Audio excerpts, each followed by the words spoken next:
So ito na nga mga idol, mga kasari, unang araw natin sa ating pamimili dito sa Kulunid Supermarket, and back to reality na tayo mga idol, no? Back to sari-sari store na tayo at tapos na yung ating vacation. So magandang araw sa ating lahat mga idol, welcome back na my YouTube channel, Janbet Mix TV, ang tinderong vlogger-vloggera ng Mandawi City. And back to reality na tayo mga idol, mga kasari, no? So unang pamimili natin sa araw ng linggo at hindi pa tayo nakapagbukas ng tindahan dahil nga ay namimili na tayo. So nakarating tayo dito sa araw ng linggo 5 AM at alanganin tayong magbukas mga kasari, kaya namili muna tayo ng mga paninda na ating i-display sa ating mga tindahan. Sa ating mga tindahan, ang dami ko palang tindahan sa ating tindahan lang mga idol, mga kasari, no? So ayan, tapos na yung ating bakasyon, tapos na yung ating vacation, almost 2 weeks. Ayan, so ayan, kayod na naman tayo at pagkatapos ay magbakasyon na naman ulit. Sana all. Ang sarap talaga tumira sa probinsya mga idol, mga kasari, no? So iwan ko lang kung ako lang ba ang makarelate nito. Basta ako gusto kong tumira sa probinsya, parang ayaw ko na nga bumalik dito sa Cebu sa Mandawi City. Kasi sa probinsya kasi mga idol ay talagang napaka peaceful at wala kang ibang iisipin, hindi katulad dito sa syudad na ang daming mga toxic, ang daming toxic na tao, ang daming stress sa buhay talaga. So sa probinsya wala, napaka-fresco ng hangin at saka matiwasay yung pag-iisip mo. Talagang wala kang ibang iniisip, yung pagkain mo lang doon araw-araw. So ganun lang. Dito naman sa syudad may kikitain ka pero stress naman yung pag-iisip mo. So hindi kagaya sa probinsya. Kaya mas gusto ko talagang tumira sa probinsya mga idol, mga kasari, no?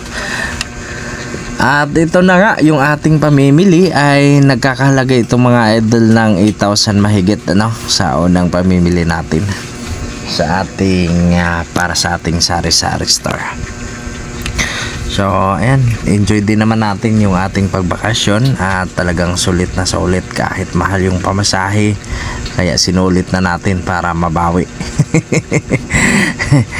Mahal ng pamasahe talaga. So hindi ka pwedeng bakasyon ng hanggang pamasahe na lang talaga. Kailangan may extra. Kasi gagastos ka pa sa sa probinsya. Pero okay lang, enjoy naman natin yung ating pagbakasyon, kaya sulit na sulit. At ngayon kakayod na naman tayo para sa ekonomiya. So kumusta na ang inyong mga sari-sari store dyan? Kumusta ang inyong mga tindahan? At sana ay lumago na, no? Sana tayong lahat ay pagpalain pa din sa pong may kapal. At sana tuloy-tuloy yung good news sa ating tindahan. At magbukas na tayo tomorrow. Sana ay maraming blessing ang darating in Jesus name. So napakasaya talaga sa araw na ito at accomplish na yung ating pangarap na gustong magbakasyon sa Masbate. At ito na, bumalik na tayo dito para tayo ay kakayod na naman. So paulit-ulit na naman, no, yung aking mga sinasabi. At ako ito taos pusong magpapasalamat nga pala sa mga walang sawang sumuporta sa aking mga video, sa aking mga short videos, and thanks God dahil nakakuha tayo ng 1 million views sa ating short videos mga idol, mga kasari, and napakalaki ng earnings talaga.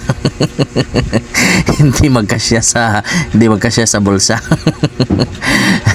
At maraming salamat dahil nakamit na natin at tayo ay nakasahod na sa ating pinaghirapan. So akala ko lang ay hanggang pangarap na lang, akala ko noon hanggang doon na lang talaga at hindi ko na makakamit yung pangarap ko na magkasahod sa YouTube. And thanks God dahil for almost 4 years ay nagkasahod na tayo. So for the first time, at ako'y taos pusong nagpapasalamat sa mga member ng aking channel, sa walang sawang pagsuporta sa aking mga video, sa mga nanonood na hindi nag-i-skip ng ads. Maraming salamat sa inyong lahat.